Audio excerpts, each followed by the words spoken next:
Hey folks, Devin Pennypacker here from the Windup Watch Shop, and today we're going to be digging into another popular question that I get all of the time, and that is, what is the best field watch for under $1,000? Now, the definition of a field watch might be a little bit murky at best, but we tried to pick a variety of different watches here that lean into the more traditional side of things, as well as looking at more of the modern landscape of what a field watch can be, while staying true to those core values of legibility, durability, and a sense of simplicity.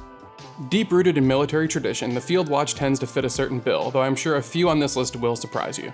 Now, before we begin, just a quick reminder that a lot of the watches that we're going to showcase here are available in the Windup Watch Shop, where every purchase actually helps support us do what we are doing here in creating these videos. We have a collection on there that is curated by watch enthusiasts for watch enthusiasts, so if you have questions about any of those watches or anything that we showcase here, hit the description down below where I will have links to all of the watches that we talk about.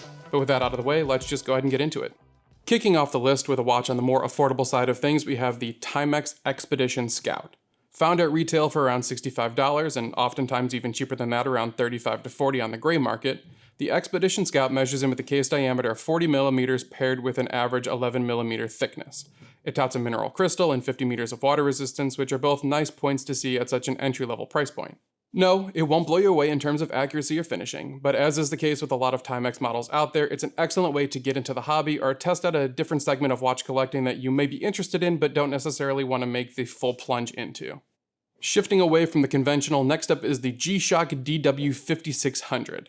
Yes, we could have mentioned a whole slew of watches from the G-Shock family who seem to dominate the market when it comes to attainable yet tough and capable watches, but the DW5600 sticks close to the core ethos of the brand, offering capable specifications with a handful of useful complications. This does measure in on the larger side of things with a case diameter of 43 millimeters, a thickness of 13.4 millimeters, and a lug-to-lug of 49 millimeters, but the DW5600 takes advantage of its carbon and resin construction to reduce the weight, and overall black design language to diminish its visual presence, making it wear way better than it might seem right out of the box. In a similar vein, I do want to mention the GA700, which does measure in even larger, but gives you more of a traditional handset in more of a true field watch sense. The Casio ProTrack is also one I'd like to bring up because it is just a whole new meaning of lightweight watches, but definitely leans into that field aesthetic. Next, we have a model ripped directly from 1942 with the Presidius A11 Spec 2. Paired with a traditional canvas strap, the Spec 2 nods to its past with polished lugs, referencing the chrome plating that its predecessor wore, while opting to blast the main case body to remove any additional reflections that might happen when you're out there in the field. At 40 millimeters in diameter, the specs do lean into the modern set, with a thickness of 12.5 millimeters and a lug-to-lug of 46 millimeters.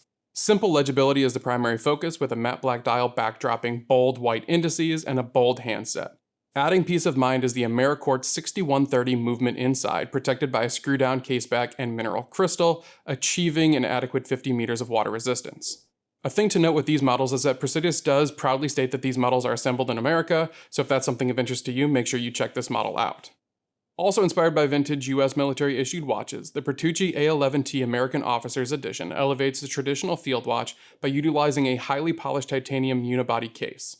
That, paired with the Ameriquartz movement inside, makes for an incredibly lightweight watch weighing in at just 2.3 ounces, feeling feather light on the wrist despite its larger 42mm case diameter.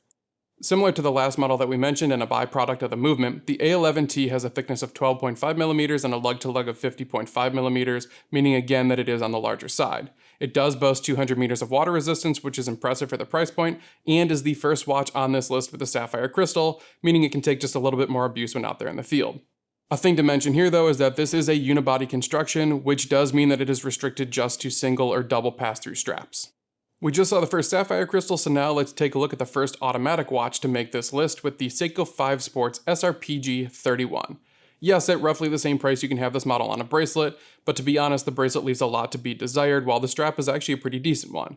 This watch is in the field collection, though it does have a bit more of an elevated appearance, with its slightly textured dial holding applied markers and indices, a day and date complication, and a curved hardlex mineral crystal. Flipping over the blasted case, you are treated to a view of the automatic Seiko 4R36 resting inside. While its finishing is certainly on the industrial side of things, and the stated accuracy is, well, broad, it is nice to be able to include an automatic at this price point. Not to mention, given the millions that have been produced in the market right now, it does provide reliability and the ability of servicing should something go wrong. The case size of 39.5 millimeters in diameter paired with that 13.2 millimeter thickness and a lug-to-lug of 48 millimeters means that this watch fits a wide variety of wrists while having an elevated look to make this an excellent choice for not just a field watch, but something that can pass over into that everyday category. This next watch really represents a point of value with what can be offered at under $300. Let me list them off: titanium case, titanium strap hardware, automatic movement, sapphire crystal, drilled lugs, a screw-down crown, 200 meters of water resistance, and a fairly universally loved 38mm case diameter. Boulder is a brand that historically has been a bit overlooked, though that certainly can't be stated anymore. It has a bold and legible design with adequate lume for everyday and field use under the protection of a flat sapphire crystal with an anti-reflective coating on both sides. If you haven't looked into the Boulder catalog in a while, now is the time. Designed in Canada and made in Switzerland, the next watch on our list is the iconic Marathon General Purpose Quartz. For just under $100 more, you can have this model with a mechanical movement, but there's something about the quartz that gives this a perfect go anywhere, do anything feel.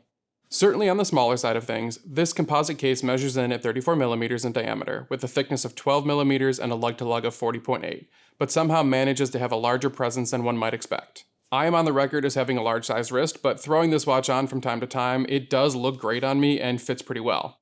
While it may only have an adequate 30 meters of water resistance, the general purpose does make use of a sapphire crystal for added wear protection, an accurate and reliable ETA F06 quartz movement for time telling, and tritium glass tubes for added legibility. For those that don't know, tritium is a light-emitting gas with about a 10 to 13 year half-life that will emit light in darkness regardless of the duration or lack of charge. That means that at any point in the night you will always be able to check the time thanks to a constant glow, making it a perfect choice for field use. Another somewhat overlooked brand offering a definitive point of value is RZE, here with the Valor 38. At $349, the Valor brings a lot to the table, including an automatic Seiko NH35A caliber on the inside, a sapphire crystal, 100 meters of water resistance, and a solid titanium case with their Ultra Hex coating offering a hardness of around 1200 Vickers, which is roughly 5 to 7 times the hardness of stainless steel. While I am not personally a fan of the tanned lume, it does help with legibility, contrasting the hands and outer markers, setting them apart from that backdrop dial. At 38 millimeters in diameter with a thickness of 11 millimeters and a lug-to-lug of 45, the sizing is fairly universal, meaning that this watch will fit a wide variety of wrists while offering some out-of-the-ordinary features. That includes a Vuitton gasket on the inside, which is a specialty performance gasket, highly resistant to temperature change and oil, giving you added peace of mind for water resistance and to keep the muck and grime out of the back of the case. Next up is a relatively new offering from an iconic brand known for field watches, the Hamilton Khaki Field Quartz. This model does come in a 33mm case diameter, however we're going to focus on the more universally liked 38mm as it will fit more wrists out there. Tracing its heritage across 2 world wars and over half a century of supplying militaries with rugged tool watches, Hamilton is a brand known for its pioneering spirit in the segment and has become synonymous with the term field watch. This new model takes the vintage-inspired mil-spec design language and inserts a quartz ETA F06.105 movement to slim down the dimensions, making the watch wear incredibly well. At just 8.5 millimeters thick with a lug-to-lug of 45.6 millimeters, the watch disappears on the wrist while still providing excellent legibility thanks to those bold markers utilizing Swiss Superluminova. Its blasted case won't show wear as easily and provide you with an excellent platform to experiment with straps as well. Now, it would be hard to make this list without at least mentioning the notable tribute piece, the Bull of a Hack. Honoring the brand's rich history of producing timepieces for the United States Armed Forces, the hack pays tribute to the classic field watch design with a name that references the then innovative hacking seconds function. This complication permitted soldiers to synchronize their watches for the first time ever in the field to coordinate timekeeping on missions. The dial takes design cues from the same vintage pieces, with an inner 24-hour ring focusing on instant legibility. The 38mm case wears well on a wide variety of wrists while housing the Miyota Automatic 82S0 inside. While the 30 meters of water resistance is on the lower side and does leave a little bit to be desired, and the finishing is a bit more on the industrial side of things, this is a great way to strap a piece of history onto your wrist. One of the more modern takes on the field watch is the Citizen Garrison, leaning into classic styling while using modern technology to elevate the overall watch. Built from their proprietary super titanium boasting surface hardening, making it about 5 times harder and 40% lighter than steel, the Garrison also takes advantage of the solar-powered EcoDrive technology, making its way into the bulk of the Citizen catalog. The EcoDrive E101 caliber on the inside aids in the lightweight feel, providing excellent accuracy powered by any light source and includes a day-and-date complication. Certainly towing the line of everyday, pilot, and field watch all in one, the Garrison is a versatile piece with excellent legibility. Not to mention a titanium bracelet under $500 is pretty hard to beat. Jumping back to Hamilton for just a moment, we have to mention the khaki field mechanical. Simple, understated, rugged, and reliable, this model is similar to its quartz sibling, though adds roughly 1 mm of thickness to accommodate the manually wound ETA C07.701 movement. Thanks to its 80 hours of power reserve, you won't find yourself having to wind it every single day, though the simple process does still have that romantic feel connecting you to your watch in a whole new way. Just don't overwind it or you might snap that mainspring. Just ask me how I know. Right across the pond is a company by the name of Cabot Watch Company, producing no-frills rugged field watches for the British military, now known as CWC. Now, one of their most faithful reproductions graces our list in the form of the CWC Mellor 72 Mechanical, a watch pulled straight out of the 1970s.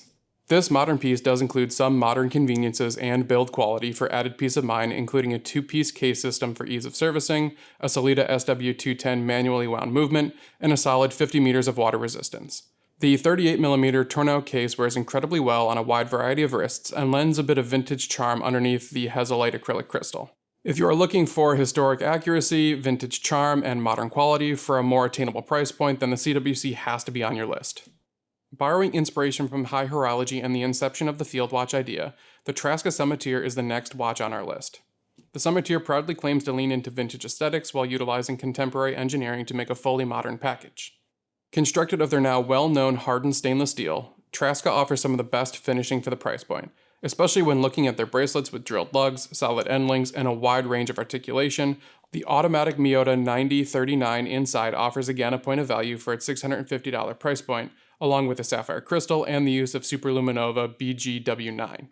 At 38.5mm in diameter, the case wears incredibly well and compact thanks to its relatively slim thickness at 10.5mm and lug-to-lug of 46mm. Overall, it's really just a solid choice that has the ability to be dressed up or dressed down, depending on the occasion. By far the least conventional watch on our list has to be this one, the Citizen ProMaster Land. These newly updated models are born from Citizen's new focus on separating land, air, and sea into their own collections, specifically honoring and honing the tool watches for their intended use. The new Land series features an Ani-Digi display with a slew of useful features, including a power reserve indicator, a world timer, chronograph, alarm function, light level indicator, and perpetual calendar. Keeping time at plus or minus 15 seconds per month, the light-powered EcoDrive U822 inside powers a new high-resolution display for improved clarity. The best thing about these watches has to be the crown system, used to operate the different complications, which has an excellent hand feel, something that can be lacking on a lot of other digital models. These watches are technically limited, so we wouldn't normally include them on the list, although I do have a sneaking suspicion that Citizen is going to keep them around in some iteration for quite some time. Perhaps the biggest modern icon on this list has to be the Seiko Alpinist. Hotly argued as to whether this is even a field watch or is it an everyday watch, a dress watch. It has a compass, so we have to call it a field watch. It is a reimagining of the first sport watch introduced from Seiko back in 1959, the Seiko Laurel Alpinist. No question, this modern watch is a significant departure away from that faithful recreation that we had seen released recently. However, it still holds the same romantic vision as its sibling inside. Yes, it has cathedral hands, gold-polished Arabic numerals, and comes on a leather strap, but the Alpinist lives on as a field watch with its funky dual crown system, operating the compass on the inside, 200 meters of water resistance, and a decent lume application for what you're looking at here. Whether you want to call it a field watch or not is up to you, but in our eyes, it deserves to make this list. Formex is a brand that is known for delivering a point of value with its unique styling and impressive overall specifications, all of which are true about the next watch on our list, the Formex Field Automatic. Housing an automatic Swiss-made Sellita SW200-1 is a hardened grade 2 titanium case measuring at 40mm in diameter with a thickness of just 10.6mm and a lug-to-lug of 46.6mm. The dial, protected under a sapphire crystal, features a curved outer chapter ring, further raising the dimensionality of the sandwich construction. With a very capable 150 meters of water resistance, this watch just feels ready-made to tackle anything you might throw at it, and even more so when you consider the swapping out of these straps, which Formex makes really easy with that quick-release system. Next is a field watch coming from Germany and actually takes inspiration from its community, the Circula Pro Trail.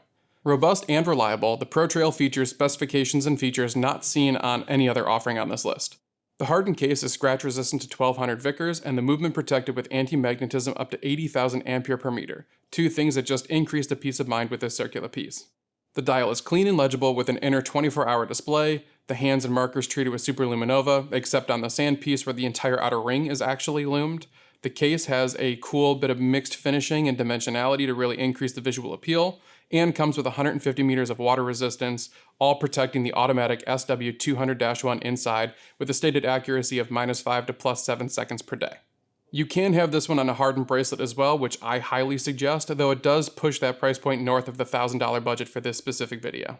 Well, folks, that is going to do it for this list here, looking at some of the best field watches on the market for under $1,000. Tell me down below, what did you think? Do you agree with the list? Do you disagree with the list? I'm sure I missed a few that you're going to call out in the comment section. I'm thinking, Smiths and Timor jump to mind immediately. But yeah, I'm sure there's a whole bunch more that I completely forgot. But that is going to do it for this one. Maybe we'll do a second part here in the future. Just let us know down below. Anyway, with that being said, I know your time is valuable, so I really appreciate you spending some with me. Until next time, peace.